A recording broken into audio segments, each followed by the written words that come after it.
Gənclər bu təhlükənin fərqində olmur. Erkən əlamətlər isə üz əzələlərinin iflici, əllərdə zəiflik, danışıqda qeyri-dəqiqlik, ani baş gicəllənmə olur. Çox vaxt bu hallarla qarşılaşanlar buna ciddi yanaşmır və tibbi yardıma gic müraciət edir. Halbuki insultun ilk saatlarında tibbi müdaxilə həyatla ölüm arasında fərq yaradır. Həkimlərin qızıl saat adlandırdıqları bu müddət həyati vacib hesab olunur. Əlbəttə, eyni zamanda genetik faktor da önəmlidir.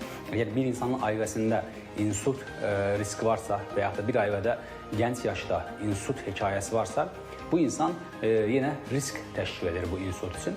Beynin insult keçirən sahəsi, yəni parenximası çox cüzi zədələnir və yaxud da orada tutulan damar çox kiçik şaxəsi olduğuna görə bu zaman heç simptom vermir bəzən bu xəstələrdə. Bu xəstələr isə dediyimiz kimi gizlin şəkildə gedə bilər ki, amma əsas simptomları nədir?